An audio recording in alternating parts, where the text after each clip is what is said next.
এবারে জানাবো metal presence কৃষি সংবাদ সুজলা সুফলা।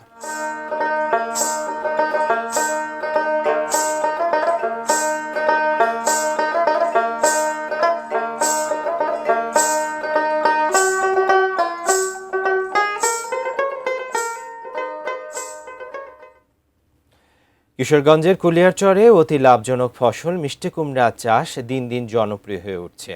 অল্প খরচে বেশি লাভ হওয়ায় এলাকার কৃষকরা ধানের চাষ ছাড়িয়ে এখন মিষ্টি কুমড়া চাষে মনোযোগ দিচ্ছেন।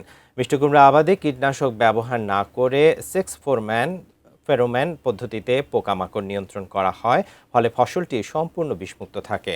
কৃষি বিভাগের পরামর্শ ও সহায়তায় কুলিয়ারচরের চাষিরা প্রতি বছরই লাভবান হচ্ছেন। প্রতি বিঘা জমিতে খরচ হয় 7 থেকে 8 হাজার টাকা আর আয় হয় 50 থেকে 60 হাজার টাকা। স্থানীয় কৃষকরা জানান, মিষ্টি কুমড়া চাষে ধানের তুলনায় কম খরচে বেশি লাভ। উৎপাদিত কুমড়া এলাকায় চাহিদা মিটিয়ে ঢাকাসহ দেশের বিভিন্ন স্থানে পাঠানো হচ্ছে। সরকারি সহায়তা ও সঠিক নির্দেশনা থাকলে আরও বেশি কৃষক এই লাভজনক ফসল চাষে আগ্রহী হবেন বলে আশা করা হচ্ছে।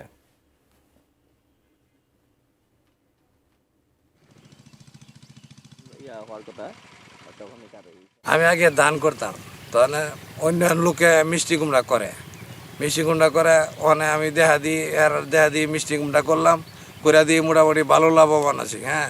তখন গিয়া আমি অনেক মিষ্টি কুমড়া করি। 22-23 হাজার টাকা বেচতারি, 1,000-3 টাকা খরচ দা, যেটা করাতে আমরা লাভবান। কুলিয়ারচর মিষ্টি কুমড়া ঢাকা সহ দেশের অন্যান্য সমস্ত জেলায় চাহিদা রয়েছে।